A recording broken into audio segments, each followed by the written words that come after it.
Welcome to today's deep dive. Our mission today is unpacking a comprehensive 2026 strategic analysis of Apple. We are looking at a tech giant that is just teetering on a jaw-dropping $4 trillion valuation. Yeah, it's a massive number. It really is. But to stay on top of the mountain, they are radically changing their historic playbook. Okay, let's unpack this, because the Apple we know is fundamentally shifting. They absolutely are. And what's fascinating here is that the overarching theme of this corporate pivot is Apple actively transitioning from, a pure play premium hardware maker into an AI-driven services behemoth. They are deliberately lowering their famously high barrier to entry. Right, meaning much cheaper devices. Exactly, much cheaper devices just to lock you into their highly profitable digital ecosystem.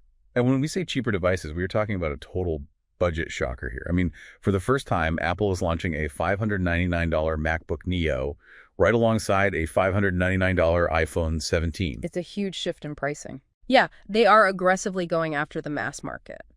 But they're still putting extremely powerful chips like the A18 and A19 into devices priced for practically everyone.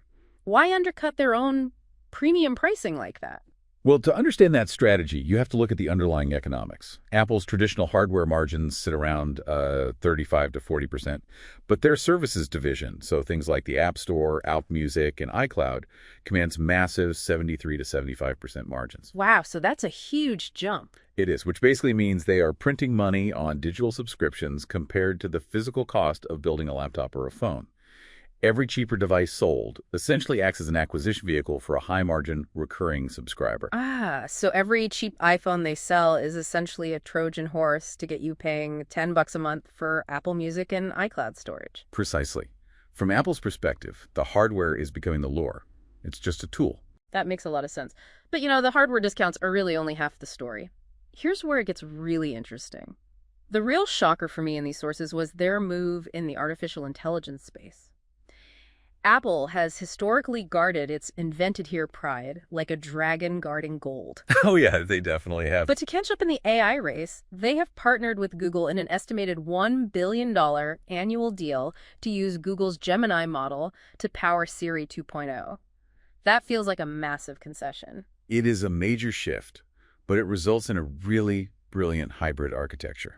Apple handles the localized, privacy-focused computing right on your device using those powerful new A18, A19, and M5 chips. Yeah. Meanwhile, they are outsourcing the incredibly heavy cloud reasoning to Google. So they get to keep their privacy-first reputation intact while still delivering top-tier AI. Exactly right. If we connect this to the bigger picture, this division of labor lets them offer the cutting-edge features users expect without compromising the core brand promise. Right, the idea that what happens on your iPhone stays on your iPhone. I'm glad they have that strategy mapped out because not all their tech bets are paying off. I saw those Vision Pro numbers in the report and my jaw just dropped. Consumer interest completely evaporated and sales plummeted 88% down to just 45,000 units globally late last year. Yeah, those numbers were rough. Are they just cutting their losses entirely on spatial computing, or is there a backup plan there? They aren't abandoning it, but they're pivoting hard after that massive market rejection. They are rushing development on a cheaper Vision Air headset to try and salvage the concept. Yeah. At the same time, they're shifting a lot of focus to the broader smart home market, preparing to launch a brand new smart display dubbed the HomePad. It's wild to see them pivot so fast on hardware, but their internal hardware struggles aren't the only fires they're fighting right now. Let's talk about the external pressures specifically, the massive shifts we're seeing in the supply chain. Right. Well, the adaptability we just talked about extends to their manufacturing. We are seeing a massive preemptive move to shift 32% of iPhone manufacturing out of China and into India. To bypass the tariffs, right? Yes, exactly. The goal here is to bypass potential U.S. tariffs on Chinese electronics imports, which the report notes could hit up to 50%. Moving a third of your manufacturing base is no small feat. But honestly, even with those tariff threats, the sources point to a much bigger existential threat looming over them.